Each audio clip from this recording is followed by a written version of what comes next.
And we will make America great again. And take back control of this country and our democracy. And we will make America great again. If we vote to leave, we take back control. And yes, we will make America great again.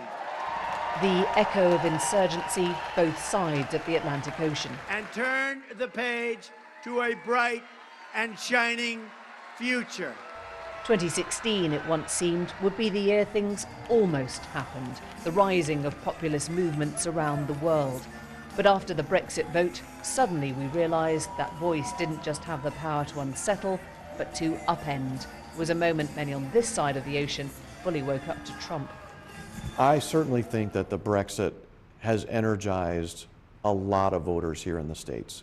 I think for folks who don't think that Donald Trump can win, they now believe that Donald Trump can win. I also think that it has invigorated the hope of folks who think we can't, do anything about problems. We can now do something about them.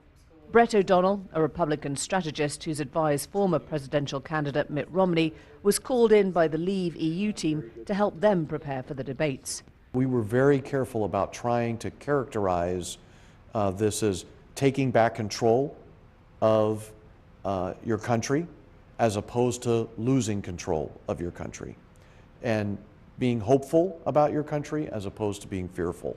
It's about using the phrase, take back control of our NHS, take back control of our school system, take back control of our trade, take back control of our borders, take back control of our sovereignty.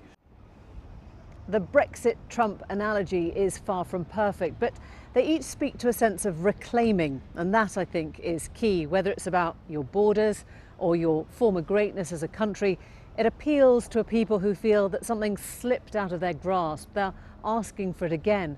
And put like that, it no longer sounds like protest, but about real, possible change. Toledo, Ohio is a Midwest town with manufacturing in its soul. Glassware and car parts, gasworks and tires. But it's a town that slumped as manufacturing headed east. An economy in decline has brought many here a rally for Trump.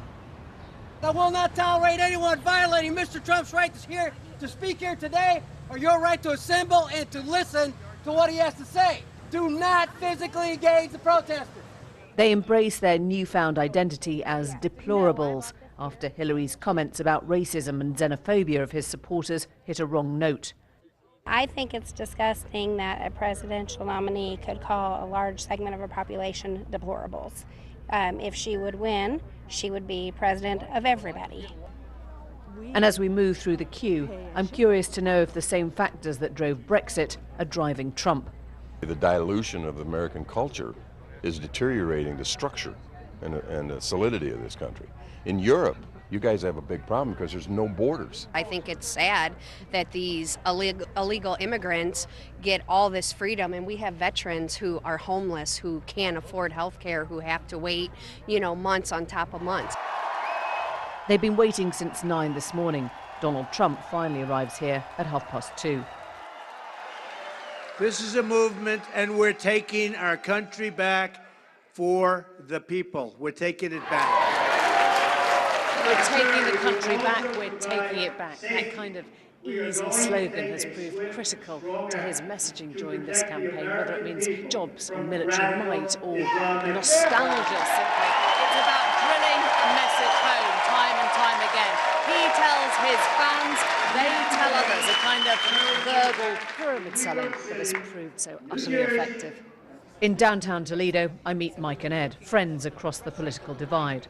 I don't think that she is saying anything that, what she is going to do to make it better. That's the thing. I haven't heard from her. What's Donald Trump going to do? What's he going to do to make America great again? But they agree on one thing, that the Democrats lack that simple messaging. It has been harder for her to reduce her message to something that connects every day with the marketplace, what I might call kitchen table life. People are sitting around not thinking about politicians as much as we think they are. They're thinking, how can I pay my bills? What about my boss? My car needs a muffler. My rent is due. What are those challenges? That's their kitchen table life. they are not thinking about politicians and what it means. Until politics starts looking like this. The shooting of yet another black man by police has hit a deep nerve in America and brought protests out on the streets for a second night. The black vote is overwhelmingly Democrat, but the protests may harden parts of the white vote behind Trump, and polarized America may well play into his narrative. An America that's divided, an America that's uneasy, an America that is, he'll tell them, broken, is an America that's ready for change.